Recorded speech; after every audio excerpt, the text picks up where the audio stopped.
మొన్న Want versus ట్రైనింగ్లో 2 passion. పదాలు వాడాల్సి వచ్చిందండి. Want and passion.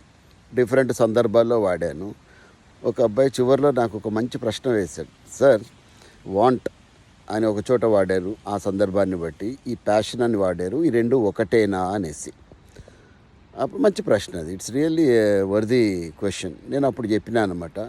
వాంట్ అన్నది బలమైన అదే కోరిక.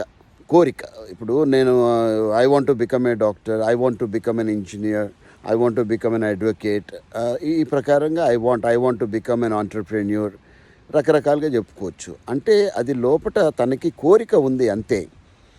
అది ఎక్స్టర్నల్ సోర్సెస్ ద్వారా ఆయన మోటివేట్ అయ్యి ఉండొచ్చు, లేదా ఇంకో రకంగా ప్రభావితం అయ్యి ఆ వర్డ్ ఎక్కువ వాడుతూ ఉంటారు. నేను అంటాను, ఎప్పుడు I want to become a doctor అనకూడదు.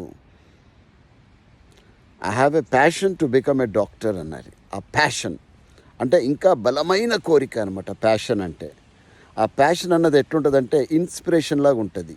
ఈ వాంట్ అన్నది ఒక మోటివేషన్ లాగా ఉపయోగపడుతుంది. అంటే ఒక టెంపరీ రిజల్ట్స్ మనకు తెచ్చిపెడుతుంది. ఏదైనా చిన్న కష్టం వస్తే వద్దులే, నాకు కాదులే ఇది అనేసి వదిలేసే అవకాశం ఉంటుంది. కానీ ప్యాషన్ ఉన్నోనికి కష్టాలు వస్తాయి, ఎవరికైనా వస్తాయి. వచ్చినప్పుడు దాన్ని ఆస్వాదిస్తూ ముందుకెళ్తాడు ఆయన.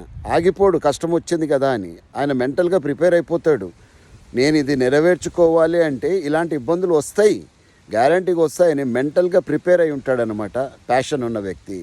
కాబట్టి be passionate about whatever you want to achieve in your life అంటారు. అంతే తప్ప జస్ట్ హ్యావింగ్ ఏ వాంట్ అన్నది మధ్యలో మారిపోయే అవకాశం ఉంటుంది. కమిట్మెంట్ అన్నది తగ్గిపోయే అవకాశం ఉంటుంది. కాబట్టి always have the passion for the right work. మళ్ళీ ఏది పడితే అది కాదు.